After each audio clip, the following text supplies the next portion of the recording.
Bismillahirrahmanirrahim. Assalamualaikum warahmatullahi wabarakatuh.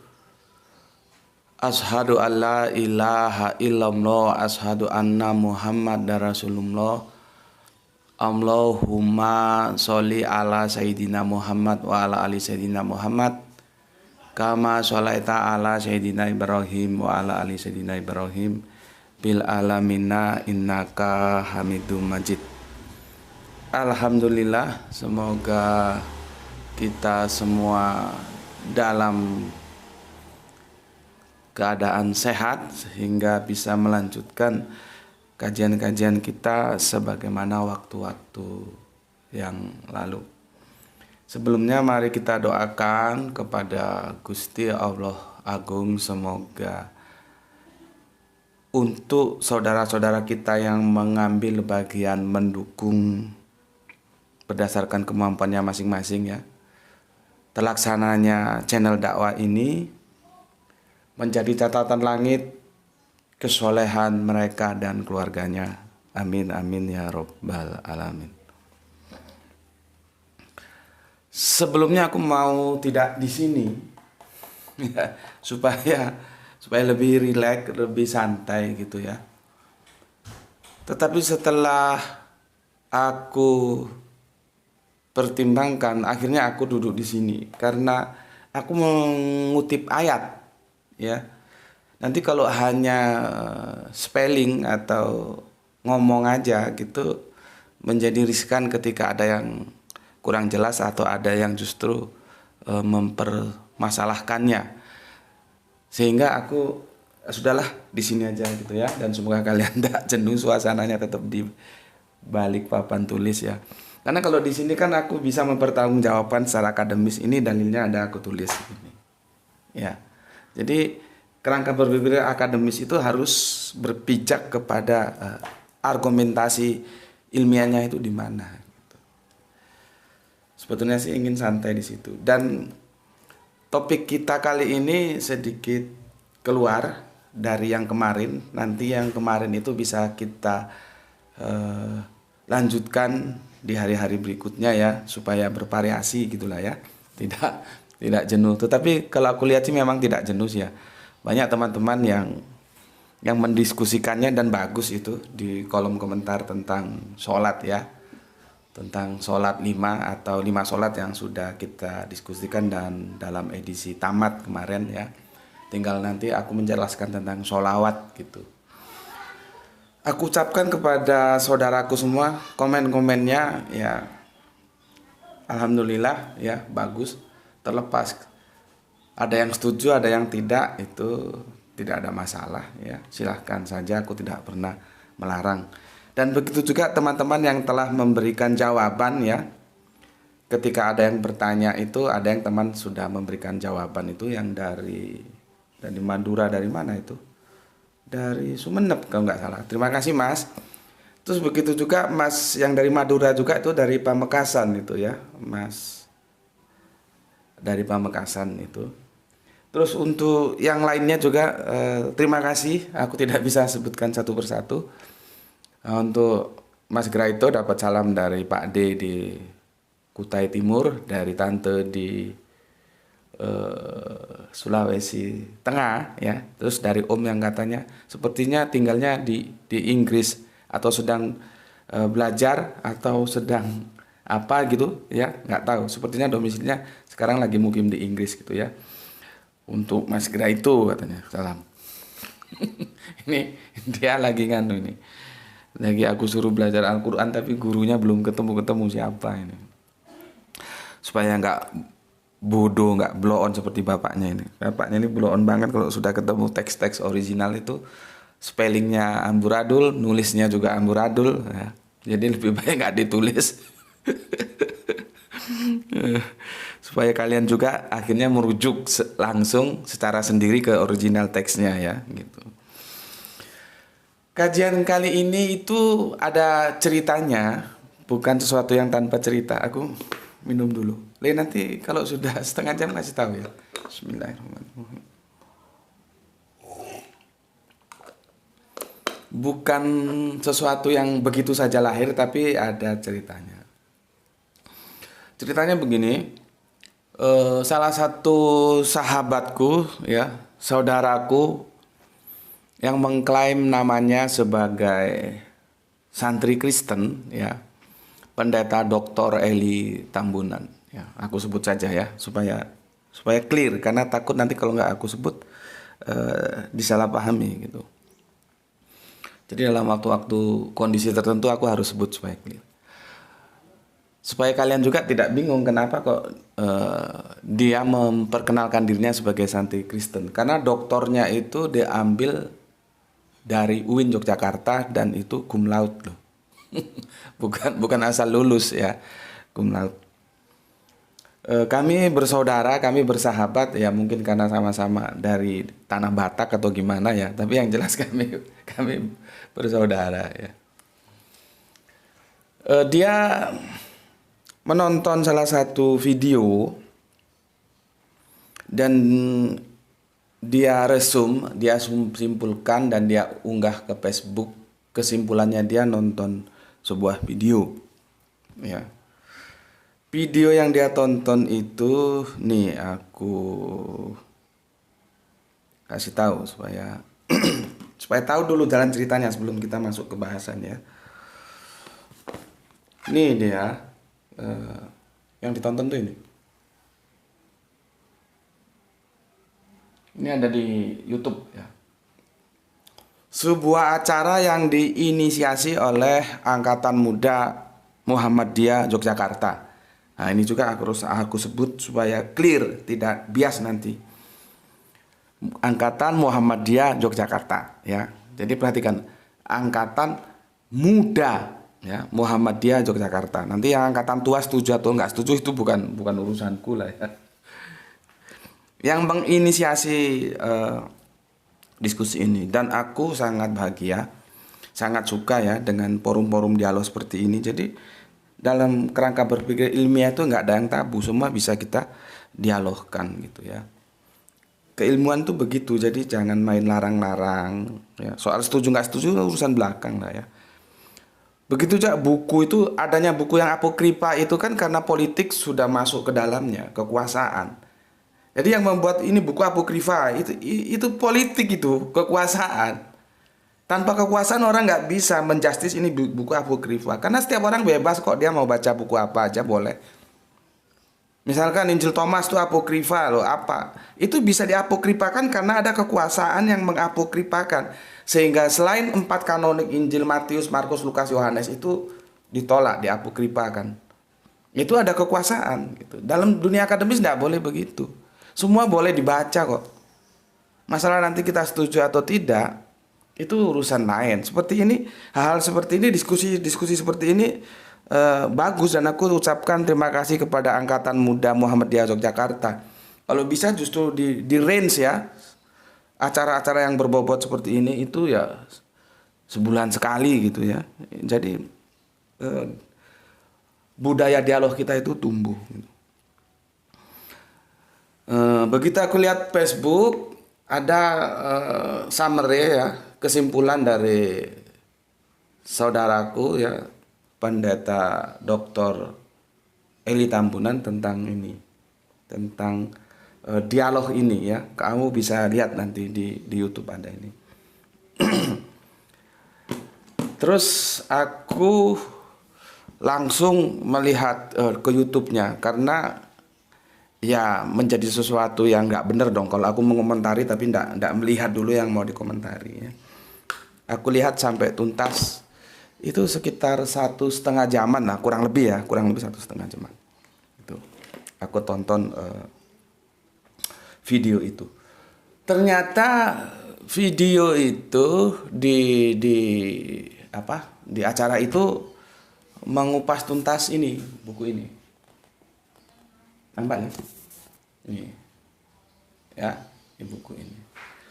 Buku ini telah aku miliki ada kalau sekitar 3 atau 5 tahunan yang lalu lah ya, pasnya lupa.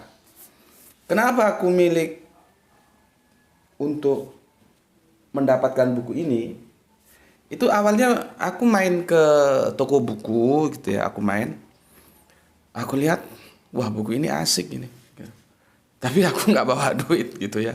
Akhirnya aku lain waktu aku bawa duit dan aku kembali ke toko buku itu dan aku beli buku ini. Ya, nyaman ya. Buku ini hampir 400-an ya. 400-an lebih halamannya. 449, bahkan kalau total ini sudah menuju ke 500 ini. Ya. Tebal ini. Betul, sudah 453. Berarti sudah menuju ke 500-an ini. Dan aku menikmati buku ini asik. Ya, aku menikmati buku ini makanya aku baca ini. Ya, ini di samping yang gini-gini ini. Ini kalau aku baca, jadi kalau aku perlu tinggal aku jujuk kata orang Jawa. Tinggal aku menuju nggak mencari ya. Terus ini gampang untuk dilihat hal yang penting seperti ini. Ya. Jadi kalau teman-teman di salah satu kelompok kajian itu mengatakan begini, padange buku, petenge ati, petenge buku, padange ati. Itu bahasa Jawa dari saudara kita dari salah satu kelompok Islam. Itu kalau nanti tolong yang dari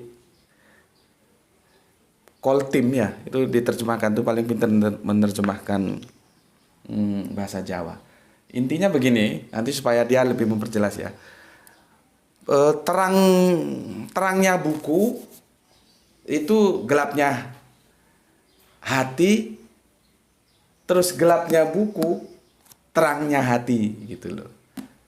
Itu maksudnya begini loh. Kalau kamu punya buku ya, buku itu masih terang, masih gini nih, ini terang nih karena nggak ada coret-coretan, itu hatimu gelap. Ya, hatimu gelap karena nggak ada coret-coretan. Tapi kalau buku itu sudah gelap, tidak terang seperti ini, bentar, seperti ini ya, udah dicoret ini, nah ini coret-coret gini, bukunya yang gelap, hatimu yang terang, gitu loh, ya. Ya kalian pinter lah, sudah ngerti itu, masa aku jelaskan lagi nanti tambah makan waktu ya. Buku ini aku baca habis. Ya meskipun belum habis semua, tentunya masih ada sisa ya. Cuman aku menikmati. Buku ini aku tidak nikmati. Aku sulit untuk menikmati buku ini, jadi sehingga aku baru baca ini. Sudah berapa tahun ini belum selesai ya. Aku baca itu sampai ini barusan. Berapa halaman ini? Ya. Ya. Oke. Aku nggak menikmati aku buku ini. Makanya aku terus simpen aja padahal sudah lama. Kalau ini aku menikmati ya. Nah, aku beli ini karena tertarik ini. Ini satu penulis ya. Penulisnya ini adalah, ini juga harus aku sebutkan supaya clear.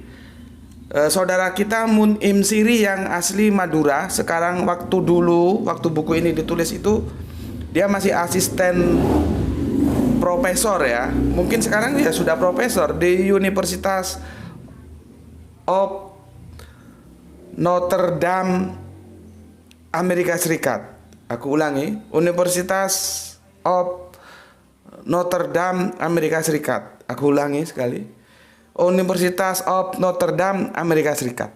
Jadi beliau menjadi asisten profesor pada saat, mungkin sekarang sudah profesor di sana. Aslinya ini dari Putra Madura.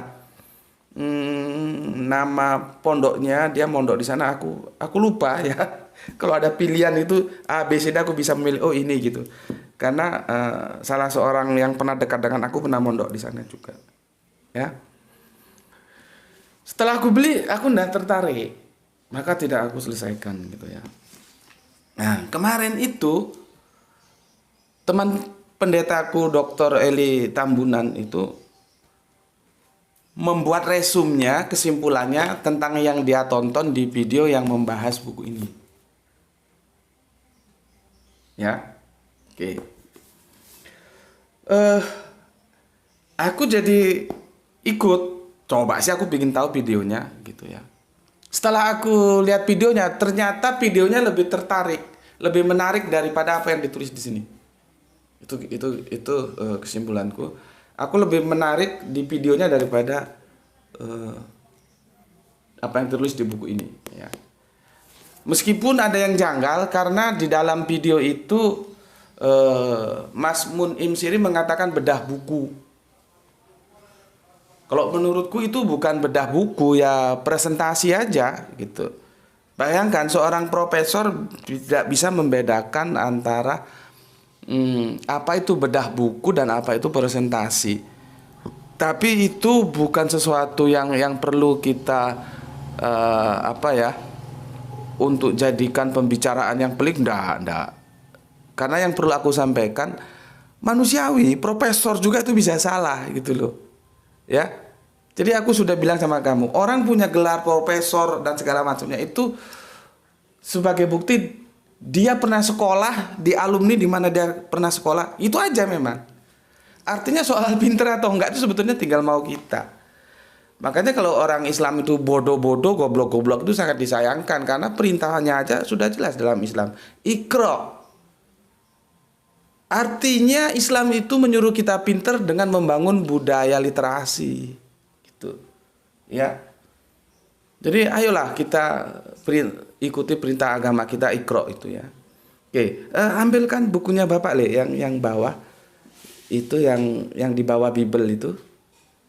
Nah, itu. Ya.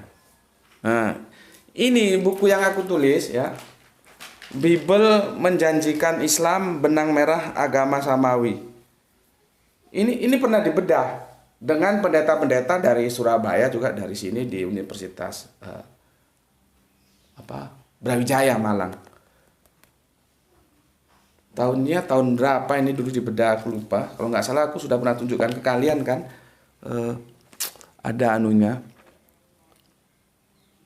Pamfletnya cuman ada di mana ya aku harus cari. Coba itu Le yang di Five Gospel. Apa di Five Gospel itu anunya?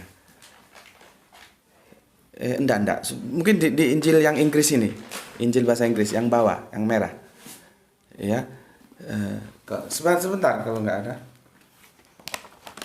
Nggak ada. Coba di Injil yang biru itu. Bayangkan, aku punya Injil bukan hanya satu.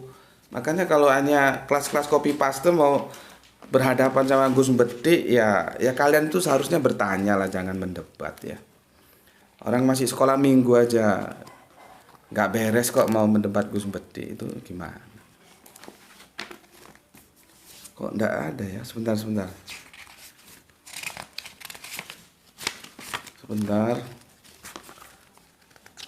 Tapi ingatku dari salah satu video sudah aku tunjukkan pamfletnya ya. Pada waktu kapan ini bukuku dibedah ya.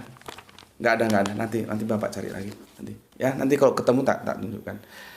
Ini jadi bedah buku itu gini loh. Aku mempresentasikan bukuku. Jadi ada 2 meja. Terus di sana ada yang membedah. Itu namanya bedah buku. Ya. Jadi kalau Mas Mun'im ini sebetulnya di acara yang digagas oleh Angkatan Muda Muhammadiyah bukan bedah buku, presentasi buku, karena tidak ada yang bedah. Dia hanya mempresentasikan buku yang dia tulis, terus tanya jawab dengan audiens, selesai. Itu bukan bedah buku namanya. Itu presentasi. Kalau bedah buku itu seperti aku, ya, mempresentasikan bukuku Bible menjanjikan Islam benang merah agama samawi, terus ada di bedah. Jadi ada yang mengkritisi gitu loh. Ya.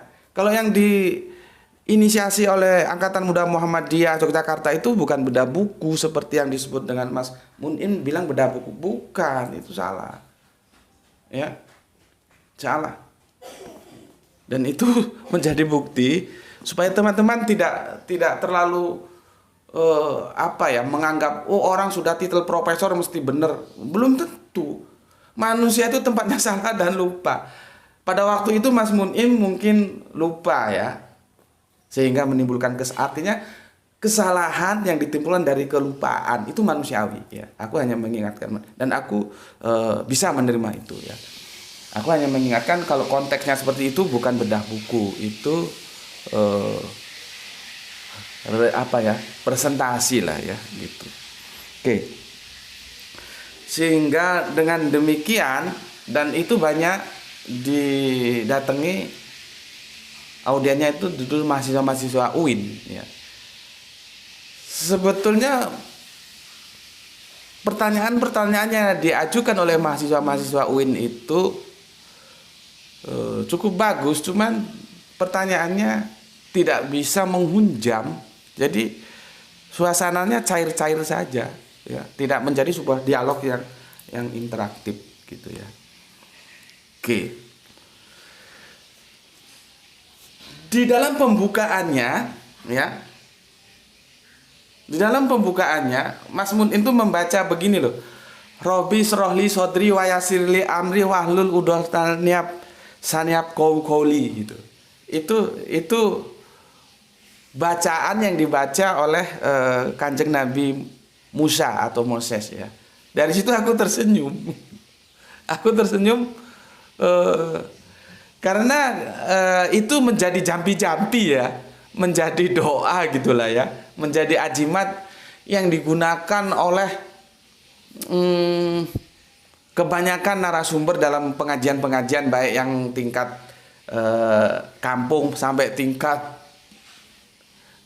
negara sekalipun, selalu membaca surat potongan dari yang diucapkan oleh Kanjeng Nabi Musa ketika mau menghadapi Fir'aun ya, Robi srohli itu tadi. Dan ketika Mas Mun'im membaca itu di awal presentasi bukunya gitu, aku tersenyum gitu loh. Maksudku, Mas Mun'im ini maut loh, pemahaman Al-Qur'annya maut loh, ini di sini bagus ini ya. Dengan kemampuan pemahaman Al-Quran seperti itu, masih menurutku masih terseleo juga gitu loh. Dia tidak tahu kenapa sih, apa yang menjadi behind screen, apa yang menjadi latar belakang ketika Kanjeng Nabi Musa mau menghadap kepada Firaun membaca Robi srohli sodri, itu behind screen-nya apa? Itu jelas sekali Mas Mun'im tidak tahu. Kalau Mas Mun'im tahu, tidak mungkin baca itu. Jadi kalau orang-orang sesepuh-sesepuh kita yang di desa, yang sudah sepuh, yang tidak berlatar belakang akademik, hanya tradisional, ya, baca itu ya di kampung-kampung, termasuk di, aku masih bisa maklum. Yang tingkat negara juga ya aku masih bisa maklum. Tapi kalau seorang akademisi dengan level Notre Dame loh, ini bukan kampus yang sembarangan, masih baca itu, dan pemahamannya Al-Qur'annya menurutku tidak bisa dianggap nggak bisa dianggap enteng. Itu aku jadi tersenyum karena aku pastikan orang yang membaca itu dalam tataran pemahaman yang meniru, bukan mencontoh. Kalau meniru itu copy paste, apa adanya dia kopas dan dia lakukan tanpa dia tahu behind screen-nya itu apa, gitu loh. Sehingga nanti itu disesuaikan. Gitu. Kalau sekarang yang kita terima dari dongeng-dongeng kan, si Musa kecil ya, itu karena menarik jenggotnya si Fir'aun marah ya, Fir'aun marah, terus Fir'aun timbul kesadarannya, wah ini jangan-jangan ini bayi yang mau ngajar gue nih, sekarang gue habisin aja. Terus datanglah Bunda Asia, oh jangan-jangan itu kan anak kecil, dia belum tahu, makanya jenggotmu ditarik itu karena dia belum tahu. Terus ini buktinya nih, dikasih bara api, dikasih apa, roti gitu ya, apa ada roti gitu ya, taruhlah roti gitu ya, atau apel gitu apalah ya. Terus Musa kecil merangkak mendekati bara apinya ditelan, terus akhirnya lidahnya mengkeret, terus dibuang yang namanya bara api kok dimakan. Terus itu menjadi argumentasi Ibunda Asia untuk memberikan sebuah apologi ya, pembelaan terhadap Musa kecil. Dia tinggal ngomong ke suaminya, nah lihat itu kan, dia lebih milih makan bara api daripada makan ngambil roti atau buah ya, karena masih kecil itu. Nah, akhirnya terselamatkanlah si Musa kecil, tidak jadi dieksekusi oleh Firaun. Itu dongeng gitu loh. Itu dongeng. Dan itu diterima secara masif oleh semua rata-rata keislaman kita, menerima dongeng-dongeng seperti itu. Makanya kan aku sejak tahun 2005 mengusung Islam rasionalis. Ketika Islam rasionalis itu berpijak dari hadis Kanjeng Nabi, agama itu adalah akal. Itu benar sekali. Tidak ada agama bagi orang yang tidak punya akal. Ya, artinya kita dituntut beragama karena kita dikasih akal. Kalau akalmu rusak, kamu tidak perlu agama gitu loh. Jadi tidak bisa dipisahkan antara agama dan akal. Makanya aku mengusung Islam rasionalis. Gitu loh. Keislaman kita itu harus dibangun dengan pijakan akal. Nanti kalau ketika kita sudah masuk ke hal-hal yang transrasional, yang aku bilang hal-hal yang 1 dibagi 0, ketika akal sudah tidak mampu, baru di sana dipahami sebagai yang transrasional, biasanya disebut mukjizat atau segala macamnya. Karena kalau yang agama itu kan harusnya itu masuk dalam 2 kawasan saja, kawasan rasional dan transrasional. Karena berhubung dengan rasio itu ada satu lagi, kawasan irasional. Ini istri lagi goreng-goreng ya. Kalau masuk ke sini suara gorengannya ya dimaklumi lah. Studio seperti ini ya. Ini juga kan bisa-bisa aku aja ya. Supaya dia bermanfaat tak rangkai seperti ini. Kadang-kadang dia miring ya dimaklumi lah. Atau suaranya kurang. Karena kalau beli yang gini itu ya ada, tapi kan beli dan pakai uang belinya. Ya, nanti kalau ada rezeki kita beli lah ya. Sementara pakai ini dulu. Ini kadang-kadang kalau kesenggol saking asiknya ngomong, dia rebah gitu. Oke, aku lanjutkan. Yang jadi masalah ketika kita tidak bisa membedakan antara mana kawasan transrasional dan mana yang irasional. Di situ. Ya, di situ. Kalau kita tidak bisa membedakan antara mana kawasan irasional dan transnasional, ya akhirnya seperti dongeng ini. Dan seorang profesor masih percaya terhadap dongeng itu gimana? Karena kalau dia tahu behind screen, kenapa Kanjeng Nabi Musa mengucapkan Robi Sorli Sodri, dia tidak mau mengucapkan itu karena psikologisnya tidak ada. Yang nanti akan aku jelaskan dalam video secara tersendiri tentang Robi Sorli itu ya. Nah ini hanya sebagai apa ya? Kita sudah melewati jalan ya, sekilas kita singgung. Seperti kata saudara kita yang dari Sumeneb ya, kajian-kajian singular tidak strike ya memang begini gitu. Jadi kalau yang suka ya silahkan nonton, kalau tidak suka ya silahkan berlalu, tidak ada masalah. Tidak ada masalah. Tuh aku tidak pernah maksa-maksa kalian gitu untuk nonton ya. Tapi kalaupun ada yang mau melihat ya aku ucapkan terima kasih. Ambil apa yang bermanfaat dari sini dan bagikan kepada yang lain. Kalau tidak bermanfaat tinggalkan gitu aja. Jadi aku sangat sedih kalau ada yang mengomentari sesuatu yang tidak perlu dikomentari gitu loh. Karena dia maunya memang mau menyalahkan saja. Itu kelakuan anjing. Dan anjing itu ada di mana-mana. Gitu ya. Anjing itu kan perilaku yang bisa disandang kepada siapa saja ketika dia menolak kebenaran gitu loh. Ya. Jadi intinya bukan mau mencari kebenaran ya, cuman intinya memang mau menyalahkan gitu. Oke. Aku lanjutkan tentang apa tadi? Tentang dongeng tadi itu ya. Itu dongeng yang nanti akan kita bahas secara khusus. Bagaimana sih kok Robi Sorli Sodri itu timbul? Minum dulu. Bismillahirrahmanirrahim.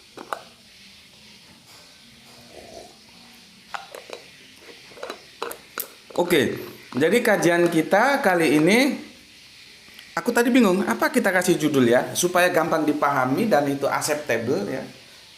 Gini aja. Islam ini bukunya seperti ini ya. Ini aja judulnya. Ya. Judulnya ini ya. Islam gini. Ya. Ini kemunculan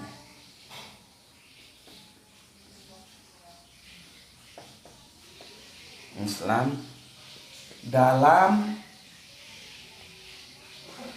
kesarjanaan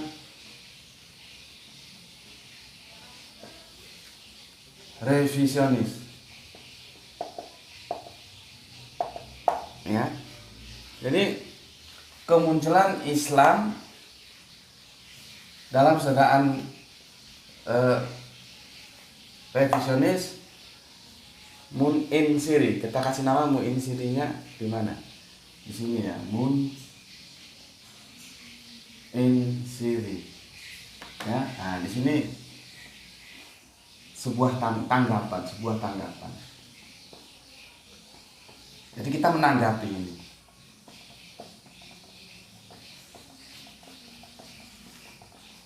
Ya, ini judulnya sebuah tanggapan.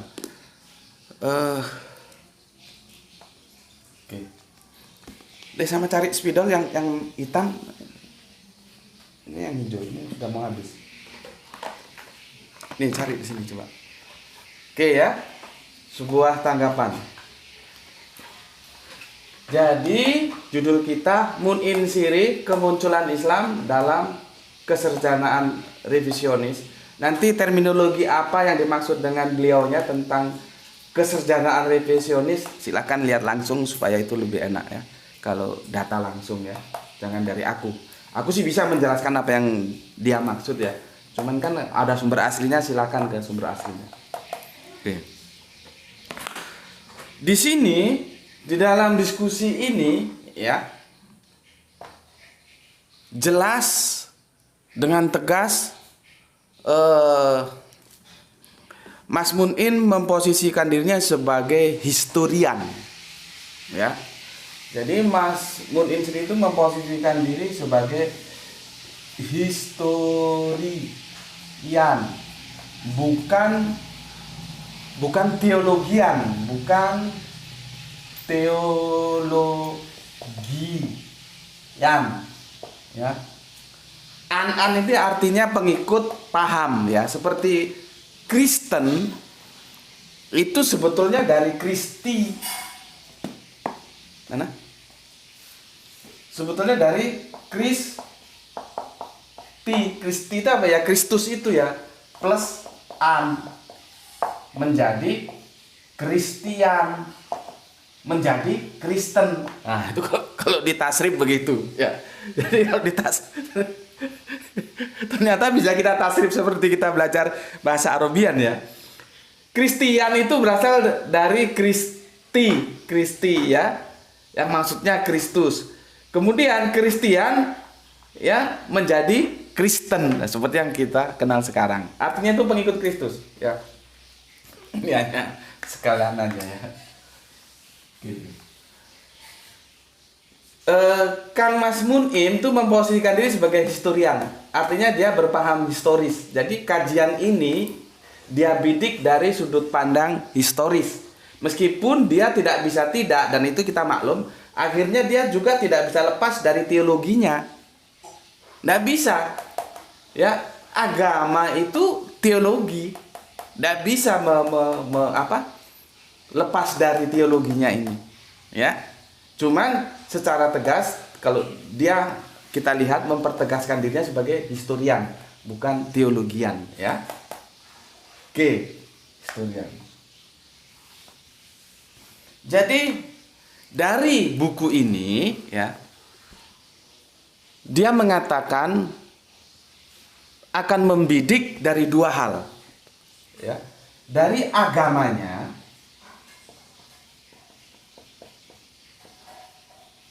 dari kitab sucinya.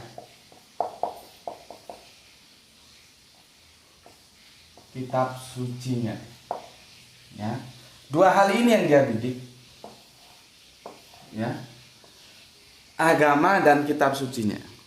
Untuk kali ini ya, ini nggak tahu ini apakah berseri ya. Ini belum udah setengah jam.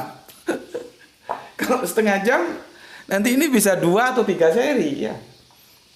Kalau agama dan kitab suci dibidik dari histori, sejarah, itu bagaimana? Sedangkan kita tahu sejarah itu tergantung oleh siapa dan untuk apa dia ditulis. Seperti aku bilang kemarin, sebuah cara pandang seorang Durno dalam wayang itu, Durno itu mengatakan, rebutlah kekuasaan itu dengan cara apapun, karena nanti penguasa itulah yang akan menulis sejarah. Gitu loh. Jadi orang-orang yang menulis sejarah, lihatlah dari mulai cerita Alif sampai Iya ya, kehidupan ini, yang menulis sejarah itu orang-orang yang berkuasa, orang-orang yang menang, bukan orang-orang yang kalah. Gitu loh. Dan kita tahu sejarah itu ditulis oleh siapa dan untuk apa. Itu harus dipahami dulu. Tapi jangan kamu keliru, aku tidak mengatakan bahwa sejarah itu tidak diperlukan dalam mencari kebenaran, tidak.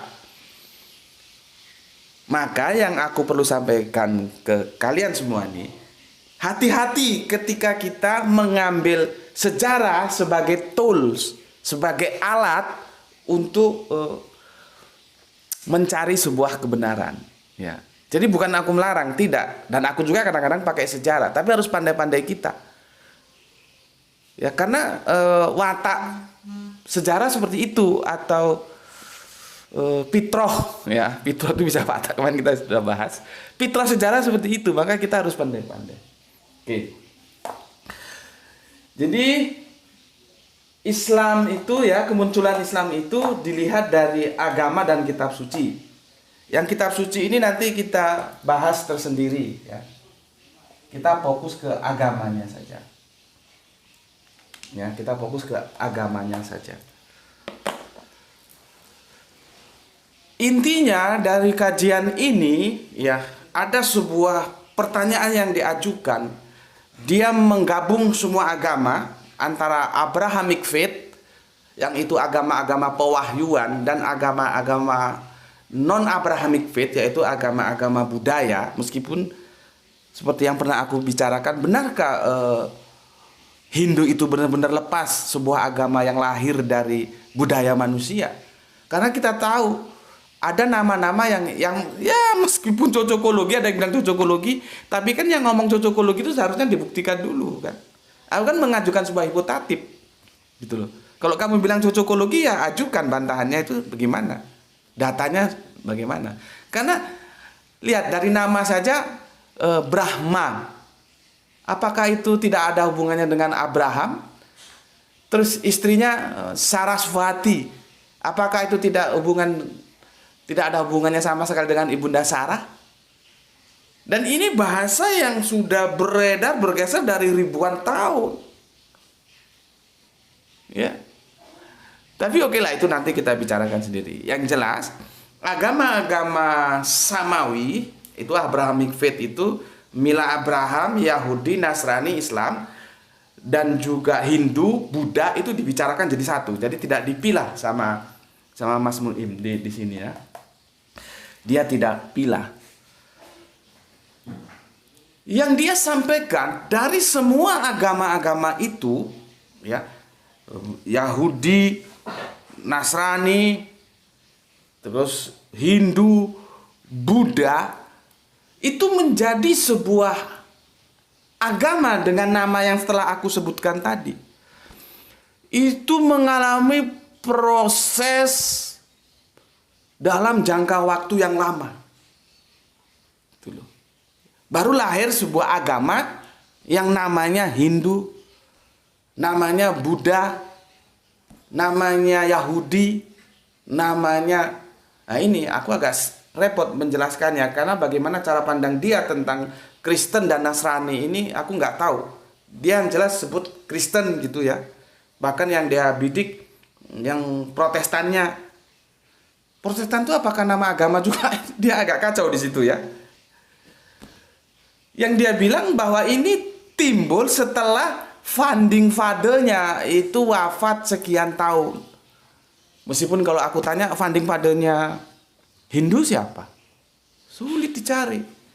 Ya. Aku ada buku dari teman. Mana bukunya, Bro? Sebentar, ada enggak? Aduh, terlalu sulit ya karena tempatnya berantakan ya. Aku ada buku yang itu bukan itu. Ada bukunya bagus itu. Dia mengatakan dan aku setuju.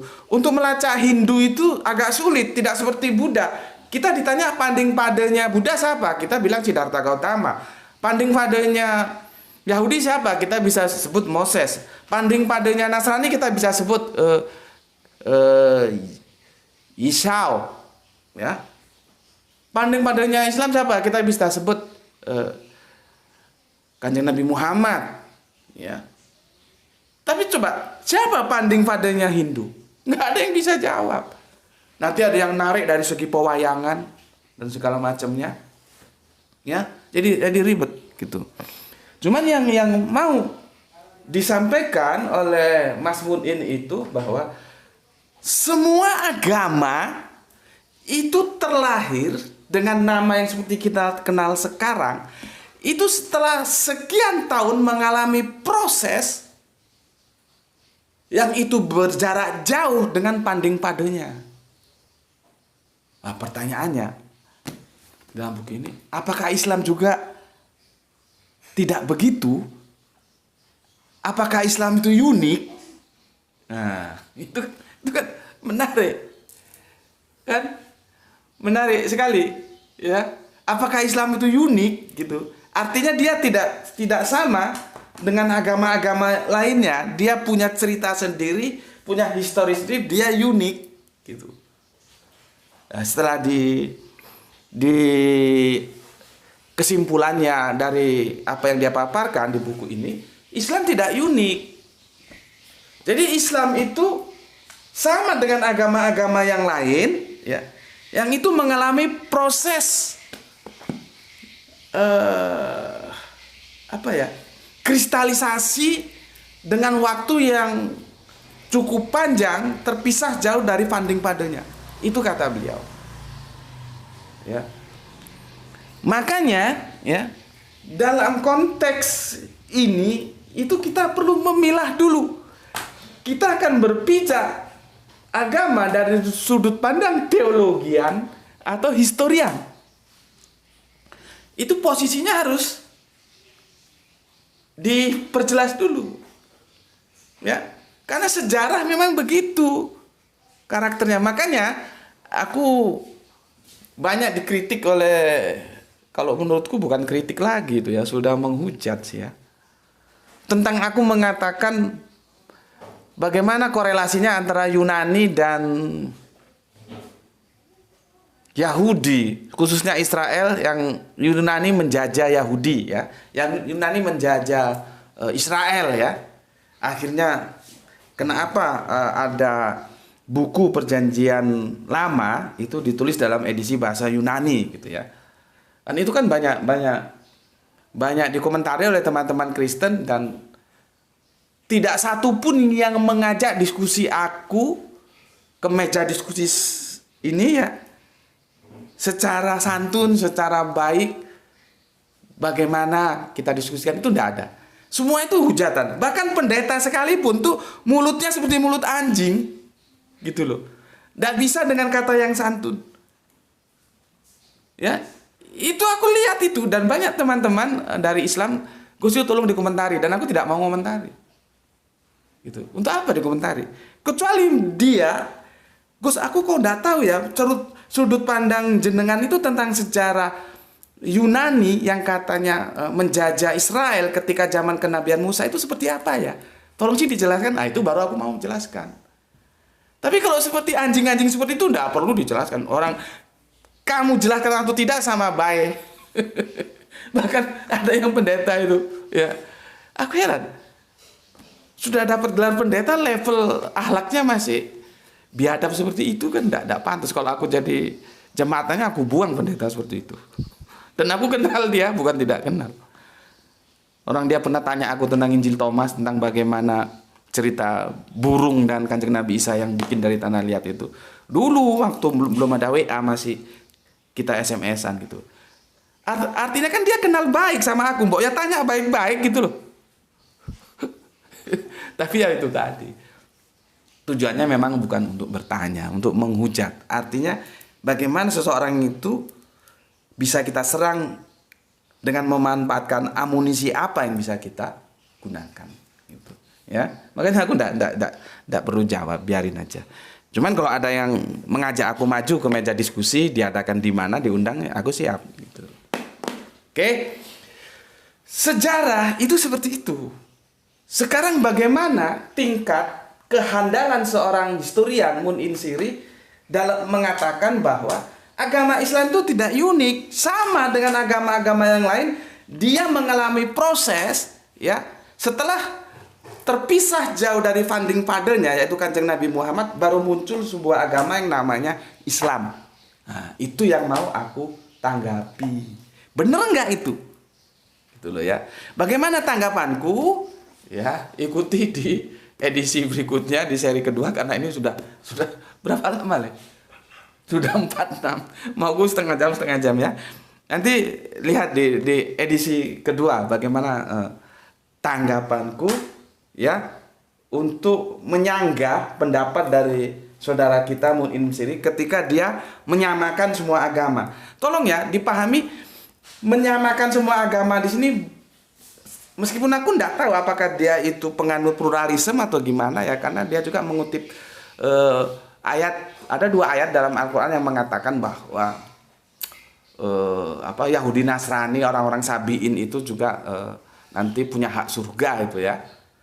Bagaimana cara pandang dia terhadap ayat itu juga nggak begitu dijelaskan tentang dia ya. Tapi intinya ketika dia menyamakan semua agama itu jangan dulu masuk ke pluralisme yang seperti kita kenal sekarang ini. Yang dia maksud adalah kesamaan dalam historis. Artinya sama-sama mengalami proses. Itu dulu ya, supaya nggak salah paham nih kalian.